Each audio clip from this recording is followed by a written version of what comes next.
Week 2 waiver wire. Let's get it started. Do you have questions at quarterback?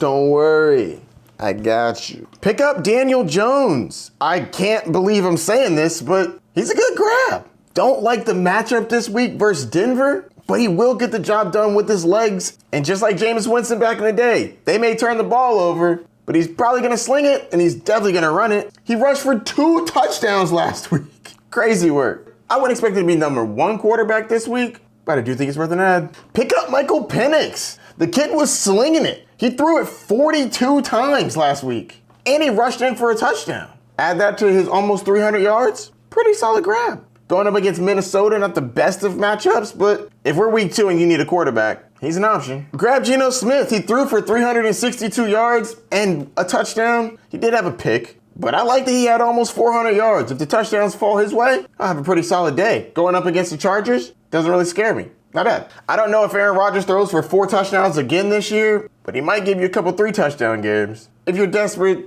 he'd be an okay start. Also, Justin Fields is rostered in 70% of leagues. If he's in your league, you gotta grab him. Are you weak at wide receiver? Don't worry, I got you. Marquise Brown had 16 targets last week. That's crazy. They don't have a lot of passing options, so I think you could grab him. I have a feeling he's gonna be peppered with a lot of targets. If you're desperate, I think you can grab Tyquan Thornton. He'll be the deep threat in this offense. And if you just need 8 to 10 points, Juju Smith-Schuster will get that done. In a PPR league, he's gonna give you about 4 or 5 receptions, about 40, 50 yards. Cedric Tillman's another good grab. I like that he had 8 targets. Not a lot of options in this offense, and I think that he is a big body receiver that'll get the job done. He ended up with 5 receptions for 52 yards and a touchdown. I can see that going up. Quinshon Judkins balled out last week. 5 for 79 yards and 2 touchdowns? 2 touchdowns? This offense is passing a lot more than I thought, and I think he is the 3rd head to this 3-headed monster, at least for now. Kayshon Boutte is getting the targets. He had 8 targets last week, turned that into 6 for 103. I like that. They need pass catchers. I think you can pick up Kayshon Boutte in an offense that needs pass catchers.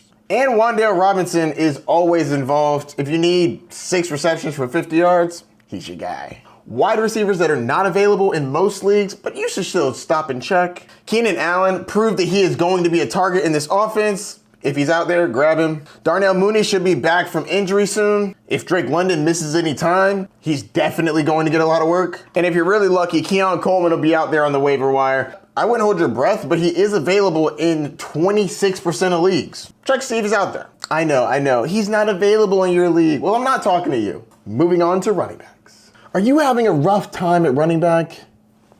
Don't worry, I got you. Dylan Sampson looked like he is clearly the pass catching back. I love the 8 targets, 8 receptions. Didn't get a lot of work on the ground, but I loved how he played in the air. And until Quinshon Judkins comes back, I think he's going to be getting a decent amount of work. Jerome Ford did not look great. Trey Benson is getting more involved. 8 carries for 69 yards. Not bad. Also had a reception. I think he'll be more involved over time. Plus, they play the Carolina Panthers. They should be up by a decent amount. Now that Tank Bigsby's gone, you can grab Bashaw Tutin. He becomes the backup in Jacksonville. Curious to see what the kid can do. You're not going to throw him in and start him, but if you got a bench spot, see how it shakes out. Running backs that are most likely not on your waiver wire, but you should still check. Jacoby Crosby-Merritt, available in 21% of leagues. And Quinshon Judkins, who's available in 36% of leagues. That means he's kind of out there. Moving on to the tight end position. Are you having a tough time at tight end? Don't worry, I got you. Jawan Johnson, this man is soaking up targets. 11 targets this week, crazy work. This is a bad offense that doesn't have pass catchers. He's only rostered in 4% of leagues, so he's out there. Next is rookie Harold Fannin Jr., surprisingly involved. 9 targets for a tight end? I figured all those were gonna go to David Njoku. The kid is talented, so we'll see what he can do. You could also look at Jonnu Smith, who may have only had 15 yards, but he had 5 receptions and a touchdown. Kind of desperate, but Arthur Smith does love his Jonnu Smith. Honorable mention to Brenton Strange, Hunter Henry, and Jake Tungus. I had not heard of him before, but he's the backup for George Kittle, who just went on IR. I say he's a shot to be relevant if you're desperate. Please make sure that Isaiah Likely is not on your waiver wire because Mark Andrews looked cooked. Moving on to the defenses. Are you desperate for a defense?